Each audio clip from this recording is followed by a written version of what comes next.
Assalamualaikum warahmatullahi wabarakatuh. Pada video ini kami dari kelompok 6 akan menjelaskan tentang struktur direktori Linux. Sebelum itu, izinkan kami memperkenalkan diri. Saya Gibran Farabi dengan NPM 21150611034. Saya Rizky Pangestu, NPM 21150611082. Saya Anindya Kinaria dengan NPM 21150611013. Saya Teguh Karya Rizky dengan NPM 21150611079. Saya Syan Gabriel Sandro Siregar dengan NPM 21150611092. Baiklah, untuk penjelasan pertama akan dijelaskan oleh Teguh. Kepada Teguh dipersilakan. Direktori atau root. Struktur direktori di Linux secara umum diawali dengan root file system atau direktori dan tentu juga merupakan root atau akar dari seluruh direktori global. Partisi di mana diletakkan direktori atau root system akan menjadi direktori sistem atau partisi pokok. Next.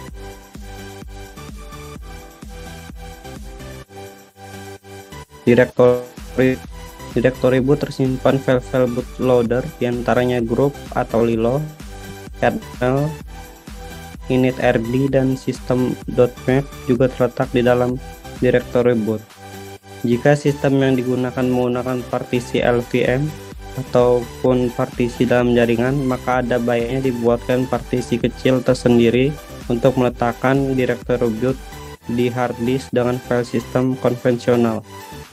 Direktori boot ini umumnya sangat jarang sekali berubah isinya, kecuali memang kita sering bermain-main dengan kernel. Next. Direktori XS yang berkait kernel, face, dan untuk memudahkan mengingat, direktori ini dianggap kependekan dari sistem. Direktori SBIN berisi file-file binner yang esensinya untuk sistem dan mengendalikan sistem. File-file binner atau bisa dianggap aplikasi sistem ini jika dioperasikan secara tidak tepat bisa berpotensi merusak. Untuk memudahkan mengingat, direktori ini dianggap kependekan dari super binary. Next.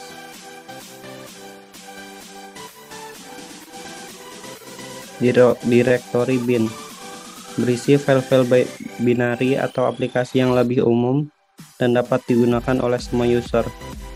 Untuk memudahkan mengingat, direktori ini dianggap kependekan dari binary.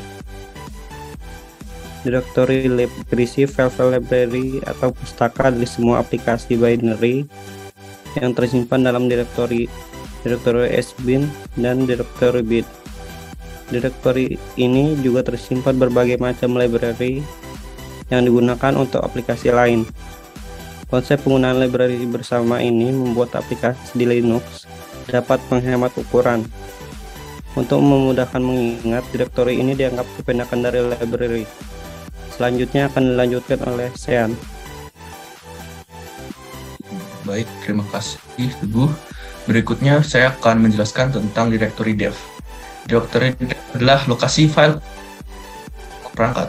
Isi dari direktori dev ini berkaitan dengan perangkat yang terdapat misalnya port serial, port printer, dapat diberlakukan seperti membaca file.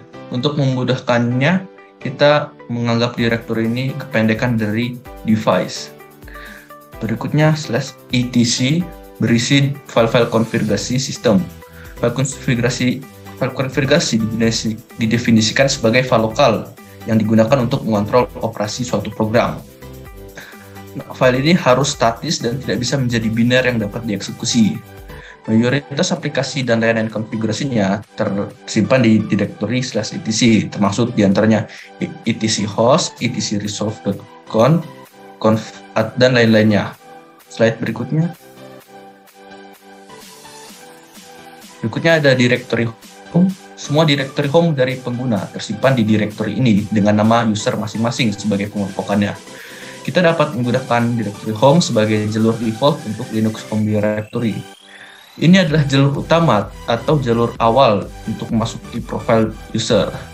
Direktori home berisi dari dokumen-dokumen pekerjaan hingga file-file hiburan seperti MP3 dan film, termasuk juga foto-foto yang dimiliki oleh user. Oleh karena itu, untuk membatasi agar file-file ini penggunaannya tidak mendesak file-file sistem lain, umumnya meletakkan directory home ini di partisi yang terpisah, agar menahan file-file yang disimpan user hingga total ukurannya tidak mengganggu ruang gerak sistem. Yang berikutnya, directory media berisi subdirektori tempat perangkat yang dapat dilepas dan yang dimasukkan ke dalam komputer yang dipasang mounted-nya. Contohnya CD-ROM, DVD, flash disk, dan floppy disk ada di direktori ini. Dengan dikelompokkan seperti ini, semakin mudah mengenali bahwa yang tersimpan dalam direktori media ini merupakan media penyimpanan. Slide berikutnya. Berikutnya ada direktori MNT, kependekan dari mount.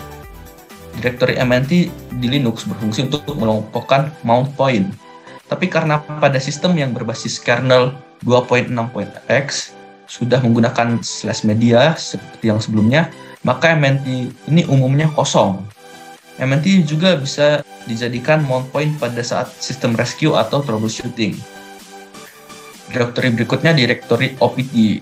Direktori OPT ini dicadangkan untuk semua software dan paket add-on yang bukan bagian dari instalasi defaultnya.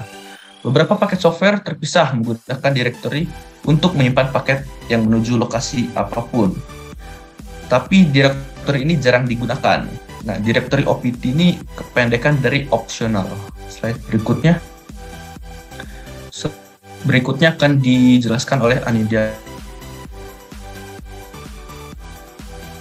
Baik, selanjutnya ada direktori USR. Direktori USR merupakan tempat di mana user menginstal aplikasi sendiri yang bukan official dari distro. Di dalam direktori ini tersimpan aplikasi dan utility yang spesifik dengan user. Di dalam direktori USR, kita akan menemukan direktori yang mirip-mirip dengan direktori bin, sbin, dan lib. Hanya saja aplikasi dan library yang terletak dalam direktori USR tidak terlalu kritikal untuk sistem. Kemudian ada direktori USR share. Direktori ini digunakan untuk menyimpan data-data yang bisa dibagikan dan tidak terikat dengan platform. Misalnya, seperti wallpaper yang bisa dan boleh digunakan oleh semua user. Next. Berikutnya ada direktori USR doc. Direktori ini merupakan tempat untuk menyimpan dokumentasi dan catatan yang berkaitan dengan aplikasi. Selanjutnya ada direktori USR src yang digunakan untuk menyimpan source code dari aplikasi sistem. Yang paling umum tersimpan di sini adalah source code dari kernel Linux yang sangat bermanfaat untuk melakukan kompilasi ulang atau melakukan optimasi di tingkat kernel dengan dasar kernel sebelumnya. Next. Selanjutnya ada direktori USR include. Di direktori USR include ini tersimpan file-file header dari compiler C. File header ini mendefinisikan struktur dan konstanta yang dibutuhkan untuk membangun sebuah aplikasi yang standar. Direktori di dalam USR include tersimpan header untuk compiler C++. Untuk slide selanjutnya akan dijelaskan oleh Gibran Alfaragi. Baiklah, kemudian terdapat direktori USR X11R6. Direktori ini berfungsi menyimpan sistem X window dan hal-hal yang berkaitan dengan X window, seperti subdirectories, dokumentasi, file header, config, icon, dan sebagainya yang berkaitan dengan grafis tersimpan binary X itu sendiri. Kemudian direktori USR lokal. Direktori ini berisi program user yang diinstal dari kode sumber. Sebagai contoh, saat kita menginstal program Chrome dari kode sumber, maka file binary-nya akan terletak di direktori user lokal Chrome. Next. Kemudian direktori root. Direktori ini merupakan direktori home untuk user root, berbeda dengan direktori root yang sebelumnya. Walaupun penyebutannya sama, tetapi memiliki fungsi yang berbeda. Selanjutnya, direktori var. Direktori ini merupakan direktori yang berisi file-file log, mailbox, dan data-data aplikasi yang isinya sangat dinamis. Jika digunakan di dalam server, sangat dianjurkan direktori ini untuk diletakkan di partisi terpisah, dikarenakan direktori var dapat membengkak dengan sangat cepat. Next. Kemudian terdapat direktori varlog yang merupakan direktori untuk menyimpan berbagai macam log atau catatan yang berkaitan dengan sistem. Isi dari direktori ini terus terupdate selama sistem berjalan. Oleh karena itu, direktori varlog merupakan alasan dan penyebab utama direktori var dapat membengkak dengan sangat cepat. Kemudian ada direktori varmail yang merupakan direktori untuk menyimpan email masuk dan keluar. Direktori ini akan sangat terasa fungsinya jika kita membuat mail server menggunakan postfix, sendmail, atau gmail. Untuk slide selanjutnya akan dijelaskan oleh Rizky. Pada Rizky dipersilakan. Untuk direktori selanjutnya yang pertama itu direktori varspool. Direktori varspool merupakan direktori untuk menyimpan file-file yang spooling atau yang sedang mengantri untuk diproses. Yang umum berada di dalam varspool ini adalah operasi printing. Apabila Linux yang dibangun difungsikan sebagai printer server atau sharing printer, maka direktori varspool ini juga perlu diperhatikan apabila menggunakannya printer tersebut orangnya sangat banyak. Selanjutnya, direktori var_run. Direktori ini tersimpan PID atau proses ID dari layanan-layanan yang berjalan.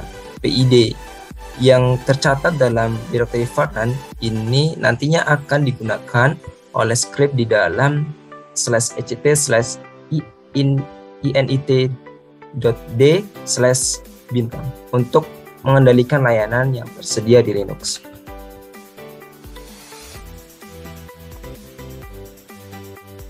Yang selanjutnya adalah direktori proc. Direktori proc berisi informasi mengenai proses yang sedang berjalan. Kamu bisa menemukannya dengan cara melihat PID-nya di dalam direktori proc. Selain itu terdapat juga file yang berisi informasi mengenai sistem seperti CPU info, memory info, dan uptime. Contohnya ketika mengetikkan perintah cat name info, maka akan ditampilkan informasi mengenai memori yang terinstall pada komputer. Nah, filenya berada pada direktori proc. Kemudian selanjutnya adalah direktori TMP atau temporary files. Berisi file atau berkas sementara, itu temporary, yang dibuat oleh user dan juga sistem. Semua berkas yang ada di dalam direktori ini akan otomatis dihapus ketika sistem reboot.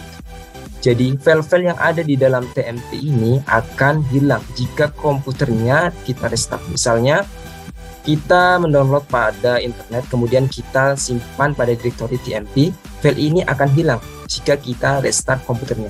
Sesuai namanya yaitu temporary files, menyimpan file secara sementara. Kemudian direktori loss plus found. Direktori ini Linux menyimpan file-file yang berhasil di cover saat sistem crash. Dengan melihat ke dalam direktori loss plus found, mungkin kita dapat menemukan file yang hilang.